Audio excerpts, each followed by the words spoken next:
Last November was Alzheimer's Awareness Month. A group of Heights News students took that opportunity to put together a report on what is probably the most devastating of all diseases. Our hope is that this report gives a little insight into Alzheimer's and what you can do if you have a loved one who is struggling with it. Alzheimer's is one of the most difficult diseases a family member or someone that you love can go through. Since there is no cure, the only thing you can do is educate yourself on the disease and learn ways to cope. Alzheimer's is the 6th leading cause of death in the U.S. 1 in 3 seniors die as a result of this disease.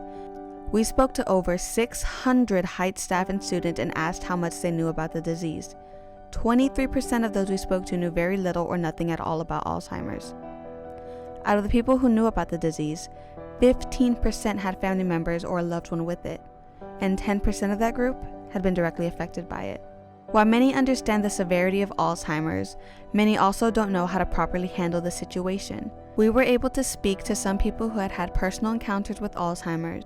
They gave us their input on exactly what Alzheimer's is, how to educate ourselves, and how to cope with it. My mother and her 3 siblings all have Alzheimer's. The person affected in my family by Alzheimer's is my father. We have a family history of Alzheimer's in my family. My great-grandmother and my grandmother both have had and been diagnosed with Alzheimer's. Alzheimer's is a brain disease, actually the most common type of dementia. In the healthcare, we usually just use 3 stages, which is the early stage. In this stage, a person can live a normal life still. They can interact with other people, they can still work, they can do normal things, but they usually forget little things. Some of the early signs we noticed were things like my dad would forget where the silverware was, or he would forget that my mother had already put a dinner plate out for him. He would forget where we were going, or maybe which bedroom that he and mother stayed in, or maybe which bathroom was theirs. I recall a time when my grandmother left her purse in the front yard and could not find her purse. And she knew she left it in the front yard, but she didn't know where it was. And so those were some early signs that it was the Alzheimer's was starting to set in.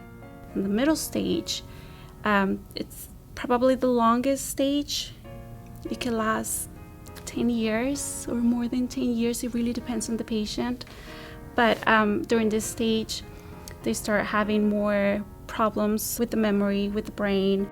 The police had found her truck at a bus stop.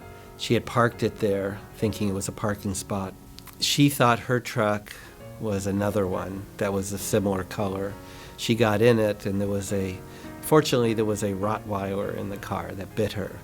And that's how the authorities and healthcare workers discovered that she had Alzheimer's in the first place. So the final stage, it can last for 2 to 3 years. The patient, they lose the ability to walk. It's really, really hard for them to communicate. So they need around-the-clock help.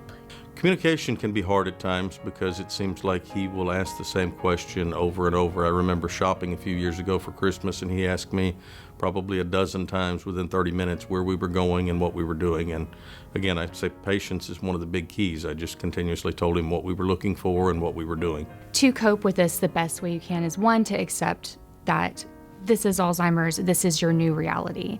And then 2, to plan, not just planning financially and planning particularly for that person that's dealing with the disease, but also the caregivers and the family of the person that has Alzheimer's. For us in my family is just to try to find a way to be as supportive of her during this time and as she progresses through the disease as possible, and to be as informed as we possibly can be during each phase of the disease. And also doing our very best to plan ahead for what's coming next. And those are hard conversations to have because they're yucky. I mean, these are not things that you want to talk about, and you're forced to. There are a variety of supports for caregivers and for people that are dealing with Alzheimer's. My personal approach has been to really research, what do I do? What do we need to do as caregivers? And so we tap in quite a bit to the Alzheimer's Association. The Alzheimer's Association, they offer the support groups. You can find the support groups online. to the www.alzassociation.org. If someone in your family has this disease, you're certainly not alone. It's very relevant throughout the United States and many parts of the entire nation, and I think just patience is the key. Make sure that they know that you love them and who you are, and do your very best to keep them happy as they're going through this horrible disease.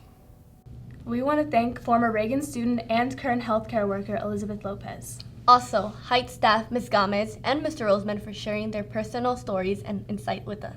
And we want to send out our condolences to Coach Petty, whose father passed away after the filming of that report.